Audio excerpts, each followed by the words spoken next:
സോഞ്ചേട്ടാ, ഈ സിനിമയിലെ കഥാപാത്രം എങ്ങനത്തെ ഒരു കഥാപാത്രമാണ്? നമ്മൾ നോർമലി കാണുമ്പോൾ ഒന്നെങ്കിൽ അയ്യോ ആവുമായിരിക്കും, അല്ലെങ്കിൽ ഒരു പോലീസുകാരനായിരിക്കും, അല്ലെങ്കിൽ ഒരു കള്ളനായിട്ടായിരിക്കും. ഈ സിനിമയിലെ കഥാപാത്രം എങ്ങനെയാണ്? ഭാഗ്യത്തിന് ഇതിലൊരു കോളേജ് പ്രൊഫസറാണ്. കുറച്ച് നല്ല സ്റ്റുഡൻ്റ് ആക്കിയില്ല. ഈ യഹാനയുടെ ക്യാരക്ടർ പഠിക്കുന്ന കോളേജിലെ ഒരു നല്ലൊരു ലെക്ചറാണ്.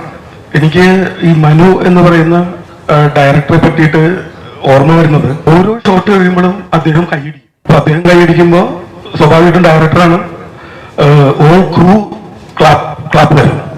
അത് ഒരു നടനെ സംബന്ധിച്ചിടത്തോളം അല്ലെങ്കിൽ ഒരു പെർഫോമറെ സംബന്ധിച്ചിടത്തോളം ഭയങ്കര എൻകറേജ്മെന്റ് ആണ്. അപ്പൊ ഞാൻ മനുവിനോട് ചോദിച്ചു, ഇത് കളിയാക്കാനാണോ അതോ അത്രയൊക്കെ ഉണ്ടോ?